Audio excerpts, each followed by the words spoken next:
Hello friends, it's Mrs. Carrera. I am going to read you a story called The Girl Who Hated Books, and this is our book right here. And I'm going to read it today because I love books. I know that you do too, so we're going to hope that this little girl changes her mind, okay? Alright, here we go.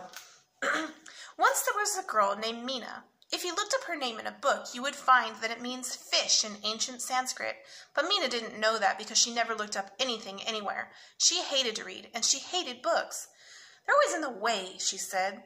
And this was true because in her house, books were everywhere. Not just on bookshelves and bedside tables where books usually are, but in all sorts of places where books usually aren't. There were books in dressers and drawers and desks and closets and cupboards and chests. There were books on the sofa and books on the stairs, books crammed in the fireplace and stacked on the chairs. Look at that. That's books everywhere, isn't it? That's a lot of books.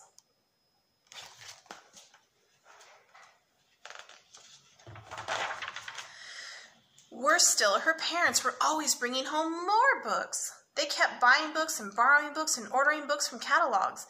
They read at breakfast and lunch and dinner, but when they asked Mina if she wanted to read, she would stamp her feet and shout, "I hate books!"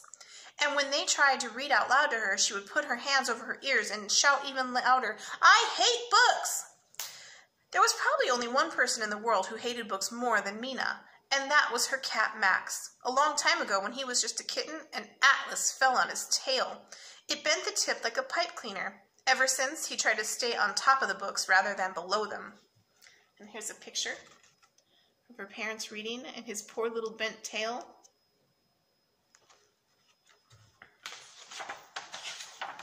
One morning, after Mina moved all the books out of the sink to brush her teeth, she went to the kitchen to get breakfast for herself and Max.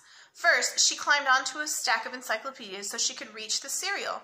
Then she opened the fridge and moved a pile of magazines to get the milk. She poured some for herself and some for Max.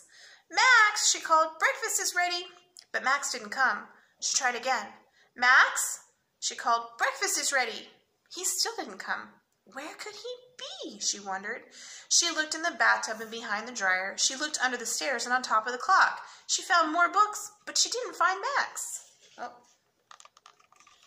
There's a picture for getting his food ready and all the books everywhere. Suddenly, she heard a loud meow. She ran into the dining room, and there he was, stuck on top of the tallest stack of books in the house. It was made up of all the books her parents kept buying her, and she kept refusing to read. At the bottom were big, shiny picture books from when she had been a baby. In the middle were alphabet books and nursery rhymes. At the top, right by the ceiling, were fairy tales and adventure stories. They were all covered in dust. "Don't worry, Max," Mina called up to him. "I'll rescue you." She started to climb the pile of books. At first it was easy because the picture books had hard covers, and she felt as if she were climbing stairs. But when she reached the paperbacks, her foot slipped on a book of poetry. She lost her balance and started to slide. Oh no. Look at that poor kitty stuff up there.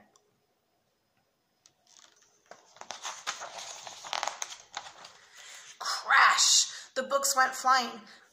They fell every which way, the bindings cracking open for the very first time and the pages flipping apart. As they fell, strange things began to happen. People and animals started falling out of the pages and tumbling to the ground. They dropped one on top of the other, scattering the books and toppling the chairs. Oh my goodness. Look, there's a rabbit that fell out.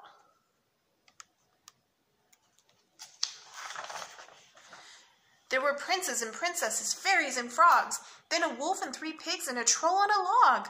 Humpty Dumpty went flying and then broke in half. Mother Goose and a purple giraffe. There were elephants, emperors, emus, and elves, and an assortment of monkeys tangled up in themselves. But most of all, there were rabbits, falling this way and that, wild rabbits and white rabbits and rabbits with hats. Oh my goodness, look at all that. That looks crazy, doesn't it? Mina sat there in the middle of it all, too surprised to move. "I thought books were full of words, not rabbits," she said, as 6 more came rolling out of a book beside her. By now, she couldn't recognize the dining room at all. The elephant was balancing on a coffee table, juggling the good china plates. The monkeys had torn down the curtains and were using them as capes, and the rabbits were nibbling on all the table legs. Oh my goodness. Look at that. There's a purple giraffe and a juggling elephant.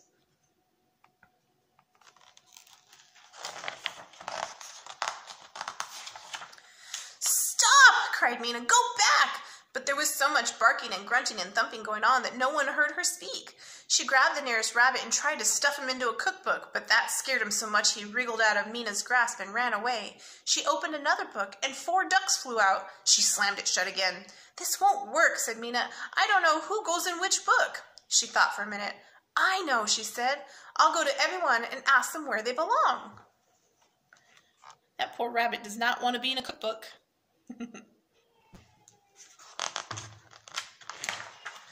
She started with one strange creature she didn't recognize at all. "Who are you?" she asked.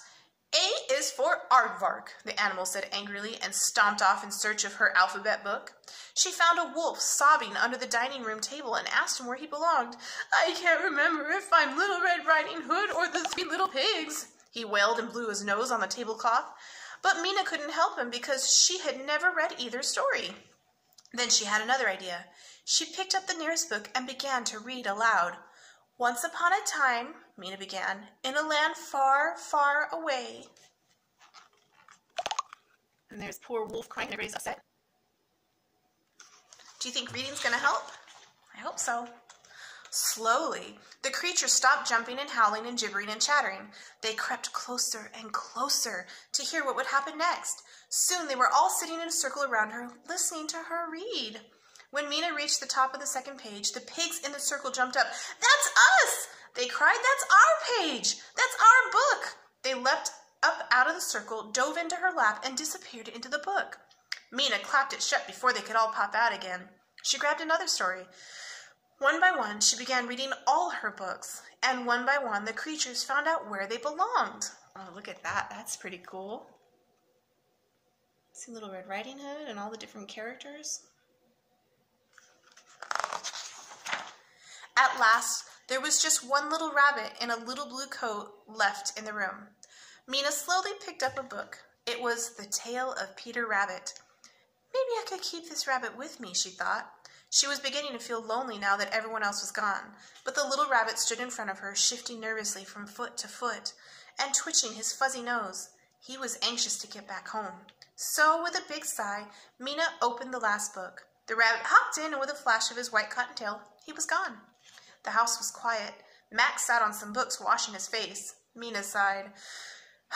"I'll never see those rabbits again," she said.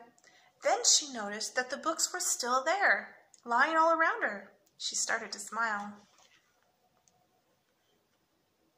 There's poor little Peter Rabbit. Why do you think she's smiling? We'll see. When her parents came in that afternoon, they couldn't believe their eyes. Not because the curtains were gone and the dishes were broken and the table legs were chewed up, but because there, sitting in the middle of the room, was Mina. She was reading a book. She was smiling because she realized she could always visit her friends because they're always there in the book. That's why I always tell you guys it's okay to reread a book again because you're visiting old friends. All right, that is the end of our book. And it sounds like she turned her ways around so she doesn't hate books anymore, huh? All right, my friends, I will see you next time. Have a good day. Bye.